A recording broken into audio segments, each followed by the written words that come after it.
വിളിച്ച് പറയാൻ എനിക്ക് ഒരു പ്രശ്നമില്ല. പക്ഷെ രണ്ടുടെ ലൈഫ് വിചാരിച്ച് മാത്രമാണ് ഞാൻ മിണ്ടാതിരുന്നത്. എന്റെ ബെഡിൽ വന്ന് കിടന്നാൽ നന്നായിട്ട് ഇവര് ബെഡിലുള്ളത് എനിക്ക് നന്നായിട്ട് കാണാൻ പറ്റും. നിക്ക് മോനെ നിക്ക്. കുറച്ചു മുമ്പ് എന്റെ അമ്മയെ പറഞ്ഞു ഞാൻ പോയെന്ന്. നിങ്ങൾ കേട്ടോ?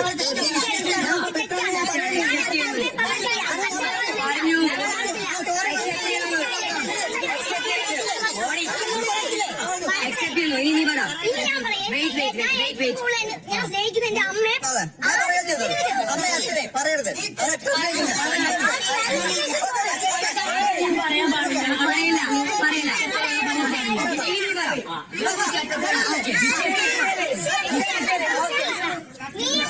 ബെഡിനകത്ത് കിടന്നുകൊണ്ട് ഒരു പെണ്ണും ചെക്കനും കാണിക്കാൻ പാടുന്ന കാര്യം നിങ്ങൾ രണ്ടും കാണിച്ചത്.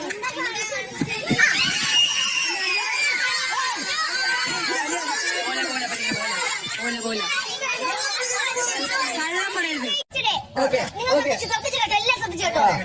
ജിസേൽ ഇവിടെയാണ് കിടക്കുന്നതും ജിസേലിന്റെ തല ഇവിടെയും അവളുടെ തല ഇവിടെയും കുറെ ദിവസങ്ങളായിട്ട്. പിന്നെ പിന്നെ പിന്നെ ഞാൻ ശ്രദ്ധിക്കാൻ തുടങ്ങിയ ശേഷം രണ്ടും കൂടെ ഒരുമിച്ച് എന്തൊക്കെ സംസാരിച്ച് പോയി കിടക്കുന്നുണ്ട്. ജിസേൽ തല വെച്ച് കിടക്കുന്നുണ്ട്. പിന്നെ ഞാൻ രണ്ടാമത്തെ ദിവസം ഞാൻ വീണ്ടും ശ്രദ്ധിക്കാൻ തുടങ്ങിയപ്പോ ആദ്യം ഒരുമിച്ചായിരുന്നു, പിന്നെ കുറച്ചുകൂടെ അടുത്തു, പിന്നെ ഇവന് കുറച്ചു എന്നിട്ട് ഇവൻ നോക്കുന്നുണ്ട് ഞാൻ നോക്കുന്നുണ്ടോ. കാരണം ഞാൻ കള്ള ഉറക്കമായിരുന്നു, ഉറങ്ങുന്നതായിട്ട് ഭാവിച്ച് കിടക്കായിരുന്നു. പിന്നെ അടുത്ത് പിന്നെ ബെഡ്ഷീറ്റ് മൂടി വരും. പിന്നെ ഒരു പെണ്ണും ചെക്കനും അടുത്ത് വന്നു കഴിഞ്ഞാൽ പിന്നെ റെന പിന്നെയാണ് കയറി വന്നത്. റെന എന്റെ മോളെ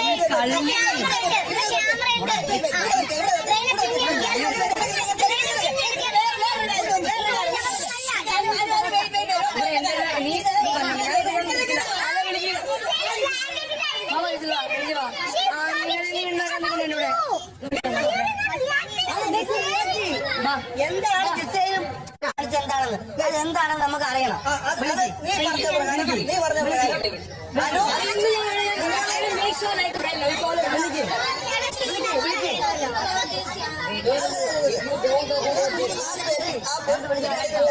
അവരുടെ ബെഡ് കാണാൻ പറ്റുമ്പോ ഇവർ ആദ്യം കുറച്ച് വരും, പിന്നെ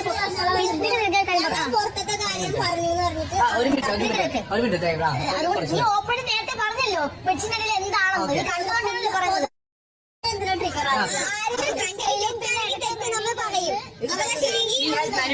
telling everyone in the house and me and you having seen inside the bed. That is very wrong. ആരാ പറഞ്ഞ എനിക്കറിയാം.